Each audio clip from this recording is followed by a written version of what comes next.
Jansangram news, बातमीची सत्यता हीच आमची ओळख. वीज लाईन खाली झाडाची कत्तल, ठेकेदाराचा मनमानी कारभार उघड. फांद्यात छाटण्याऐवजी झाडच संपवली. मदनीकरंजी भोगे मार्गावर संताप. पर्यावरणाचा बळी की ठेकेदाराची दादागिरी, वन विभागाच्या कारवाईकडे लक्ष. वीज वितरण कंपनीच्या नावाखाली सुरू आहे का झाडाची सरस कत्तल?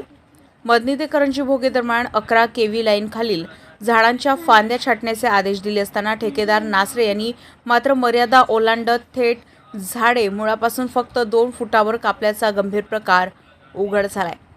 फांद्या छाटण्याऐवजी संपूर्ण झाडाचा बळी, हा निष्काळजीपणा की जाणीवपूर्वक पर्यावरणाची हत्या?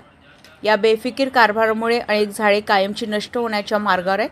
इतकंच नाही तर मागील वर्षीही याच ठेकेदाराने मोठमोठी झाडे तोडून शेतकऱ्यांच्या शेतात अस्ताव्यस्त टाकली होती, ज्यामुळे शेतकऱ्यांना मोठा त्रास सहन करावा लागलाय. मग प्रश्न उभा राहतो, या मगरूर ठेकेदारावर कारवाई कधी होणार? वरिष्ठ अधिकारी गप्प का? या प्रकाराविरोधात नागरिकांनी वनविभागाकडे तक्रार दाखल केली आहे. आता सर्वांचं लक्ष लागलंय, वनविभाग या प्रकरणात नेमकी काय कारवाई करणार?